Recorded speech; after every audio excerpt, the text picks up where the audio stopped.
মানে 1 বিঘাতে 3 লক্ষ টাকা পর্যন্ত আপনি বিক্রি করতে পারবেন।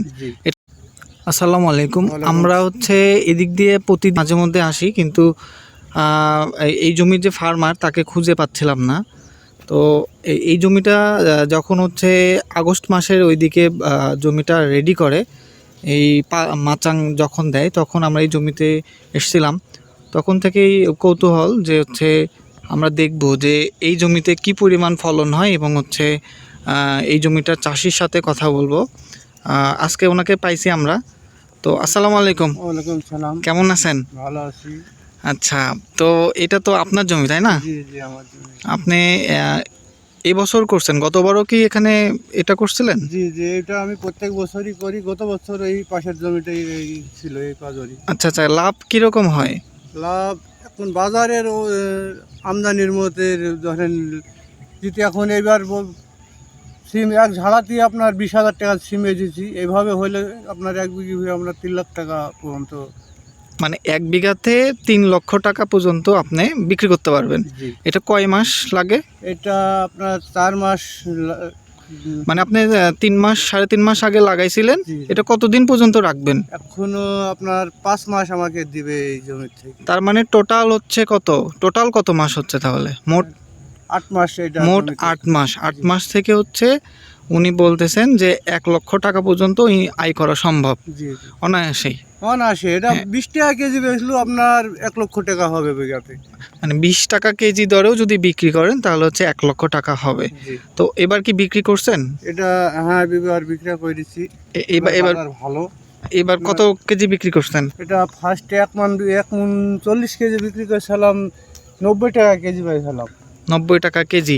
তারপরে কতদিন আগে বিক্রি করছিলেন 90 টাকা কেজি? এটা থেকে 15 দিন আগে এটা বিক্রি করেছি। 15 দিন আগে। জি, তারপরে ফের বাজারে পাইছিলাম 70 টাকা কেজি। আচ্ছা, এরপরে 70 টাকা কেজি কত কেজি বিক্রি করছেন? 70 টাকা কেজি আপনার 200 কেজি মতো বিক্রি করেছি। 200 কেজি। তাহলে তো আলহামদুলিল্লাহ ভালোই। মানে প্রতি কয়দিন পর পর তুলেন? 1 সপ্তাহ পর পর তুলি। 1 সপ্তাহ পর পর। আচ্ছা, 1 সপ্তাহ পর পর কয় কেজি উঠে? এটা আবহাওয়া ভালো থাকলে আপনার 1 বিঘা জমিতে আপনার 500 কেজি, এই 400 কেজি পর্যন্ত তুলতে পারি। 500 কেজি 400 কেজি, তার মানে 5 মণ। না, আরো 10 মণ। 10 মণ, সরি, 10 মণ, 12 10 মণ 12 মণ পর্যন্ত হয়। আচ্ছা, তো হচ্ছে এটা শেষ হয়ে যাওয়ার পরে এখানে কি করবেন? এটা শেষ হওয়ার পরে আপনার এই জমিতে আমরা ধুমা চাষ করি কিংবা অন্য চাষ করবো। এই ধুমা বলতে?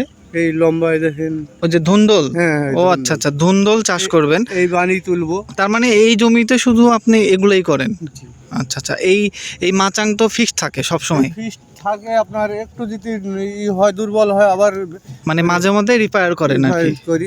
আচ্ছা, দেখেন তো ওনার প্যাশনটা এরকম যে উনি সব সময় হচ্ছে এই এই জাতের, মানে যেগুলো হচ্ছে মাচাঙে হয়, এই ধরনের সবজি চাষে উনি অনুপ্রাণিত। তো হচ্ছে আসলে এক একজন মানুষের এক এক রকম ইচ্ছা বা থাকে আসলে। তবে একটা কথা, যে যেখানে যে প্রফিট পায় সেখানেই সেই ফসলটা করে আর কি, সেটাই সে ধরে রাখার চেষ্টা করে। তো সবাইকে ধন্যবাদ। তবে আপনারা যারা করবেন প্ল্যানিং করতে পারেন যে হচ্ছে আমি সিম চাষ করব, তবে নিয়মিত হচ্ছে দেখাশোনা করতে হবে। তো আমি একটা জিনিস জানতে চাচ্ছি যে এটা আপনি কোন জাতের সিম লাগাইছেন? এটা আমাদের দেশি জাত বলে, এটা পিঠি বললে দেশি জাত। দেশি জাত না? জি। আচ্ছা আচ্ছা, আমাদের এটাই এখানে কি চলে। কোনো স্প্রে করছিলেন বা কোনো সার, কি সার দিছেন এরকম এটা কিছু? ড্যাপ, ইউরিয়া, ফসফেট এগুলো দিছেন না? এগুলা দিই। জিপসরও দিয়েছি একবার।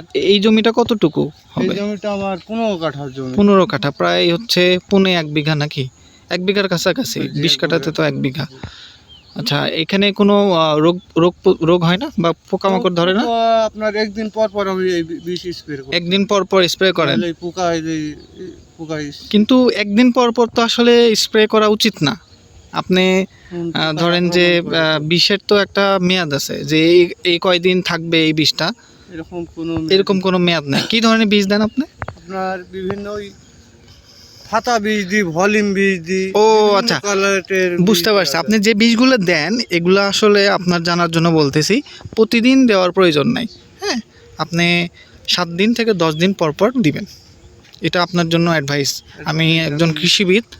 হ্যাঁ, সো আপনাকে আপনার ভালোর জন্যই বলতেছি। তবে আপনি যদি দেখেন যে সিমে পচা শুরু হয়েছে, হ্যাঁ এখন কিন্তু সিমের হচ্ছে পচা রোগ হয়েছে, সো এই ক্ষেত্রে আপনি এখন ব্যবহার করতে পারেন যে কোনো ধরনের ছত্রাকনাশক, হ্যাঁ যেমন রিডোমিল গোল্ড আছে, মিস্টার টপ, ম্যানসার ম্যানকোজেব গ্রুপের বিভিন্ন আপনি ছত্রাকনাশক ব্যবহার করতে পারেন। কারণ সিমের প্রধান সমস্যায় কিন্তু একটা হচ্ছে যে ছিদ্রকারী পোকা, দেখবেন যে সিম হচ্ছে ছিদ্র করে খেয়ে ফেলছে, তাই না? ওই ক্ষেত্রে আপনার ভলিউম ঠিক আছে, ওটা দেওয়া যাবে। আর আপনি পচা থেকে বাঁচানোর জন্য আপনি দিবেন কি, এই যে ছত্রাকনাশক স্প্রে করে দিবেন, ঠিক আছে? তাহলে হচ্ছে আপনি ফলনও পাবেন। এটা একটু খেয়াল রাখবেন। জি, ভালো থাকবেন। আসসালামু আলাইকুম। ওয়ালাইকুম সালাম।